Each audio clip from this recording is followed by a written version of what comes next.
Salut à tous les amis, c'est Lone Wolf. Alors aujourd'hui, comme première vidéo réparation, je vous propose qu'on va s'attaquer à...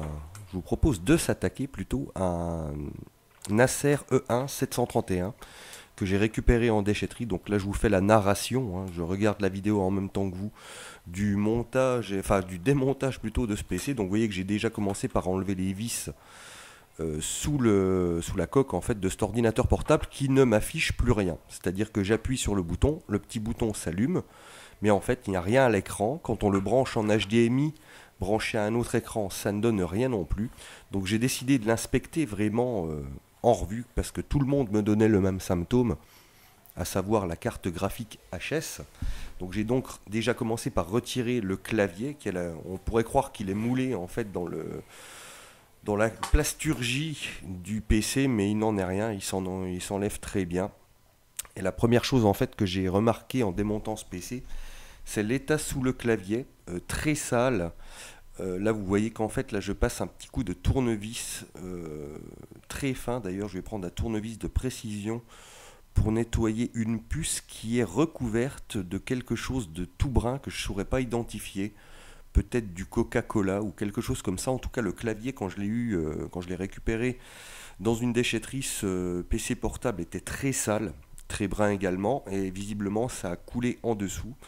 Donc je me suis dit qu'on allait s'attaquer vraiment au nettoyage pour commencer et voir si vraiment la carte graphique était morte ou ici il s'agissait d'autre chose. Et vous allez voir qu'en réalité la panne de ce PC est tout bonnement sidérante, j'ai envie de vous dire.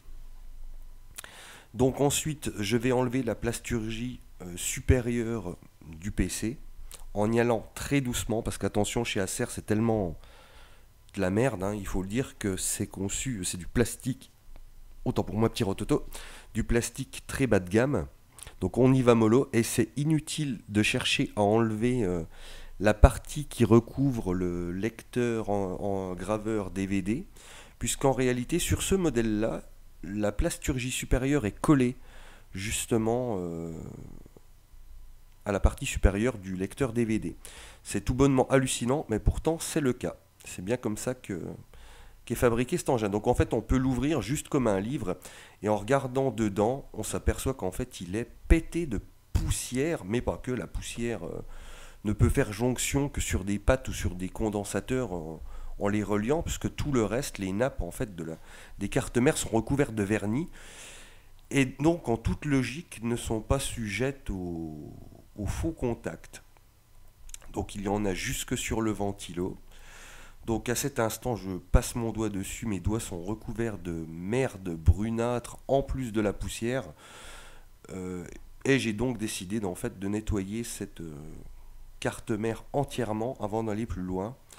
Alors, ce qui va suivre ne s'adresse pas à Bob Morris, c'est certain. Donc, vous voyez que là, j'ai remarqué déjà une nappe qui était débranchée. Cette petite nappe-là, c'est très curieux parce que je n'ai pas le souvenir de l'avoir touchée après avoir démonté le clavier, je veux dire.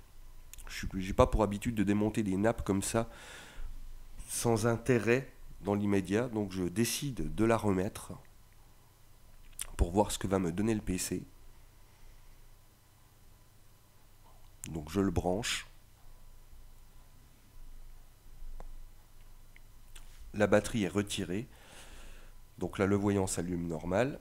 Et l'écran affiche un petit Acer rapide et m'indique No bootable device hit any key. Donc première étape réussie. On a réussi à refaire refonctionner l'écran. Tous les informaticiens de ma région professionnelle l'ont dans le cul sur ce coup. Donc, sponsorisé par Axe, cette vidéo, Bob Morris ne regarde pas ça. Je pulvérise donc, c'est de l'alcool hein, à la base, donc l'alcool s'évapore, aucun danger pour la carte mère. Ça, c'est du véritable foutage de gueule quand on vous dit qu'il ne faut pas mettre d'alcool pour nettoyer des composants. Avec une vieille brosse à dents, je frotte un peu partout parce que de la crasse, ça ne rend peut-être pas sur cette vidéo, mais il y en a absolument sur tous les composants, et je sais désormais que c'est de ça que vient le souci. Mais vous allez voir, ce n'est pas que la nappe que je viens de remettre en place qui pose un problème. Le problème est plus puissant que ça, c'est la première fois d'ailleurs que ça m'arrive sur un PC. Donc à ce moment-là, n'importe qui se dirait qu'il y a eu un faux contact par rapport à la poussière, par rapport à la nappe qui était débranchée, qui visiblement jouait beaucoup sur le bouton. Je pense que c'est la nappe d'ailleurs du bouton d'alimentation du PC. Une fois que l'alcool sèche un peu, on enlève les résidus avec un pinceau à poil souple, pas dur. Voilà, pour enlever vraiment le plus gros de la merde. Encore un petit coup de bombe parce que je vous assure que cette partie-là que je nettoie était mis dans un état atroce. On aurait cru que ça avait brûlé en fait. Mais c'en était rien, hein. C'était vraiment un liquide qui était rentré dans la carte mère. Alors, par la suite, vous allez voir que je vais être confronté à deux autres problèmes. Parce qu'un problème chez Acer n'arrive jamais seul. Il y a toujours deux problèmes. Un problème serait bien trop facile.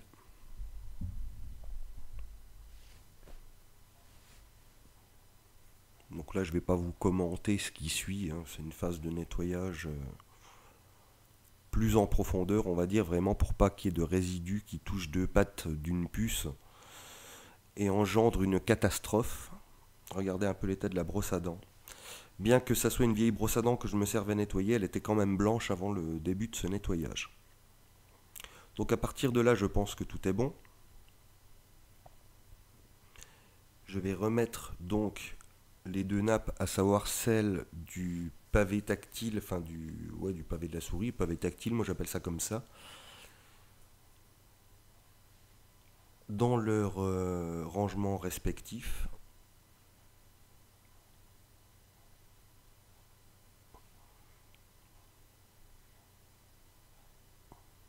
Donc regardez bien ce qui va suivre.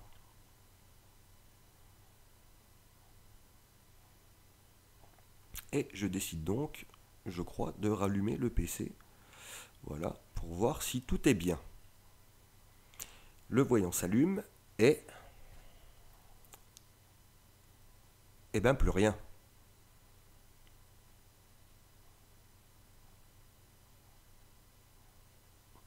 Je retrifouille encore ma petite fiche de tout à l'heure, sans me rendre compte que mon petit doigt touche la fiche du pavé tactile, parce que toute la solution en fait est là.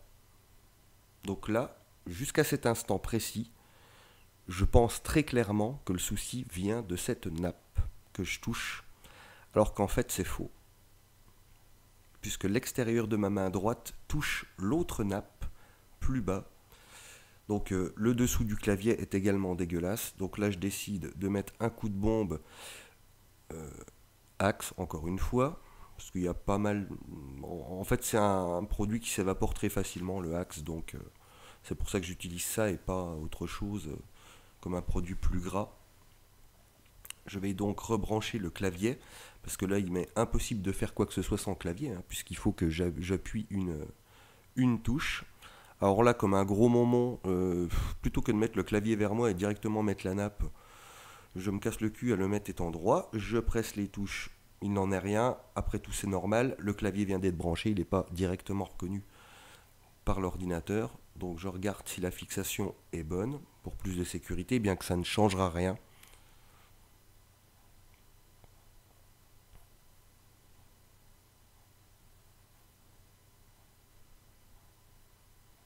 Je réteins l'ordinateur.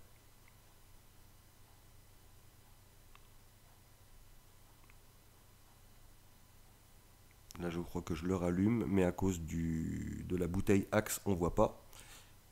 Voilà, donc là, ça met du temps à s'afficher, parce que, vous voyez, encore une fois, le bas du clavier, devinez ce qui touche.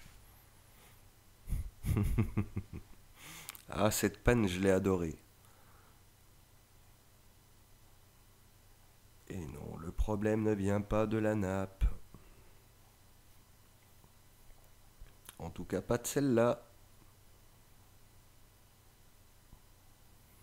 Je réteins donc l'ordinateur encore une fois. À ce moment-là, je ne vous cache pas que je suis perplexe. Je sais que l'ordinateur est refaisable, c'est pour ça que je m'attarde dessus. Mais j'emmène pas large. Donc, après, j'arrive à rentrer dans le... En fait, l'ordinateur m'affiche qu'il n'y a pas de système de boot. Alors je ne comprends pas, puisque dessus il y a un disque dur de 80 Go que j'ai mis d'un autre ordinateur. Non, je crois que c'était le 250 Go, je dis des bêtises. Le 80, le voilà, il est là-haut, avec Windows 7 dessus. Donc il y a un disque de 250 Go qui est mis, et donc cette saloperie, je montre bien le fois en plus au même moment, je décide donc de lui installer Windows 7 dessus. Sauf que chez Acer, en réalité, il y a ce qu'on appelle un boot secure, une sécurité de boot. Comme cet Acer est prévu pour marcher en Windows 8.1 et pas en dessous, on ne peut pas installer Windows 7 ni le booter depuis Windows 7 à moins de désactiver l'option à partir du BIOS de la machine. Donc à partir de là, encore plus rien, plus d'image. Je regarde les nappes et en fait, à partir de cet instant, la petite cochonne que vous voyez là, elle commence à m'intriguer. Elle m'intrigue parce que dès que je la mets, il n'y a plus rien. Dès que je la retire, ça fonctionne.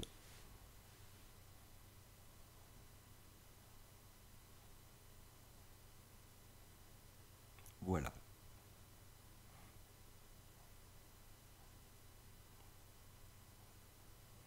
Là, je commence à mettre vraiment le doigt sur le problème de cet ordinateur. Je ne pensais même pas que c'était faisable, un faux contact en fait à ce niveau-là, et que ça pouvait nous couper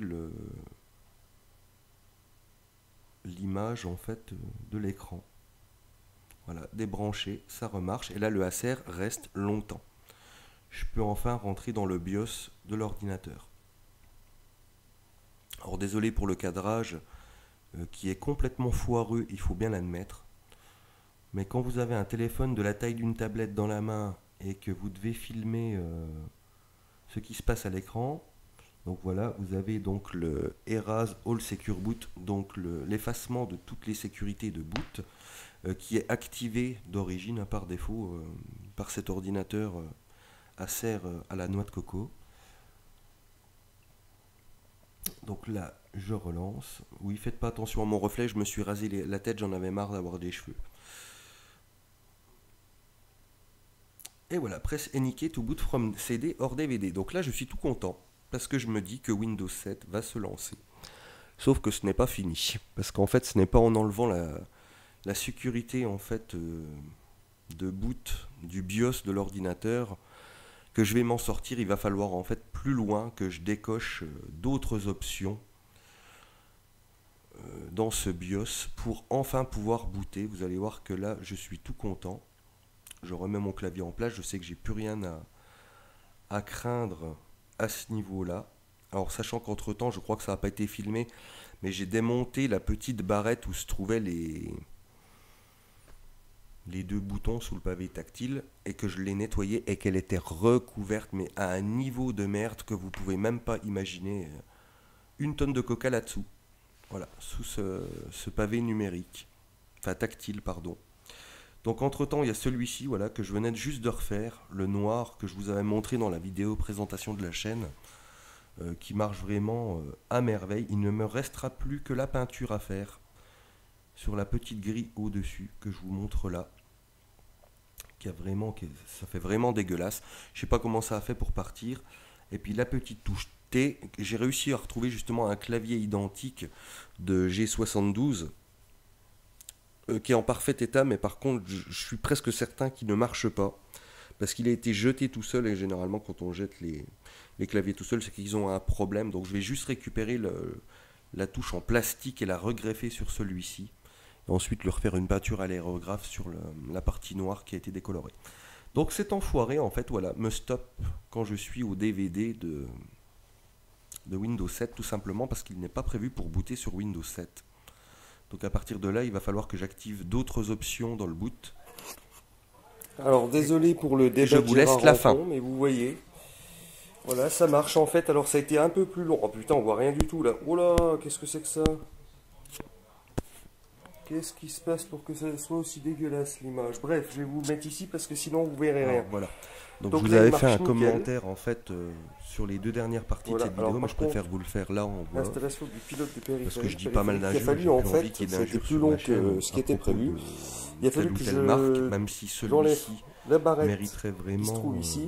Vous voyez que là maintenant le toutes pavé les tactile insultes du marche. monde. Vous voyez la souris. Tout ce qui est Acer, Que je la nettoie, je HP, pense que la Compaq, personne en fait avait renversé un verre Pacarbel, de ce sont coca dessus. vraiment 4 marques à éviter. Et dans le Si vous voulez menu en des fait bons portables, du niveau BIOS, fiabilité, c'était beaucoup plus long que de ça. marque Il a générique, fallu j'ai que envie je de mette vous tout dire, en sans enable taper dans et les non pas rogues, les disable, Alienware, les donc choses en comme ça. autorisé et pas Juste interdit. pour la navigation, parce Le qu'un son, il y en a ordinateur pas. n'est pas essentiellement Ça par prévu contre pour je les n'ai pas jeux. testé. C'est pour ça que ça me fait rire quand je vais sur telle ou telle page et qu'on me parle à chaque fois. Ouais, mais Il y a moi, des j'ai problèmes de telle carte fichier graphique, audio. oui, mais moi j'ai Alors tel est-ce que j'aurais processeur, oublié si une c'est pour fiche faire ou de la je ne sais navigation, quoi?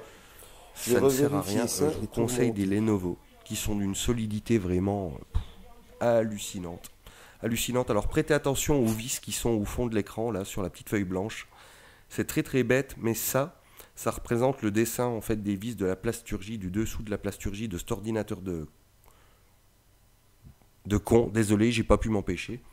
De con, et ça vous évite de les remettre dans n'importe quel sens au remontage. Donc à partir de là, voilà, j'ai réussi à booter sur le 7, je l'ai installé dessus, et en fait le problème venait juste de la petite barrette des 2 boutons sous le pavé tactile, c'était juste hallucinant. Mais voilà pourquoi on a jeté un ordinateur à la déchetterie. Plutôt que de s'attarder 5 minutes sur son cas, bon moi ça m'a pas pris 5 minutes, je vous le dis tout de suite, parce que là il y a pas mal de coupures que vous ne voyez pas, sinon la vidéo va peser 1 tonne. J'ai mis à peu près 1h30 en étant honnête à refaire cet ordinateur. Alors là je testais le son parce que justement le son était désactivé. Et quand j'ai remonté Windows 7 dessus, en fait j'ai eu toute une gamme de pilotes qui se mettaient à jour en bas. Donc il n'y avait pas de son. Et à partir de là je le testais, donc le son marchait nickel. Là j'avais une clé qu'il me fallait, oh là, voilà, je la jette sur la table, il ne faut surtout pas qu'elle entre en contact avec ce PC. Sinon c'est la mort du BIOS instantané. Heureusement le PC n'a pas eu le temps de la prendre en compte. J'ai vraiment eu du bol sur ce coup là. C'est un tueur de PC en fait cette clé Wi-Fi. Donc moi je vous laisse là les amis et je vous dis à bientôt pour une autre panne. Ciao.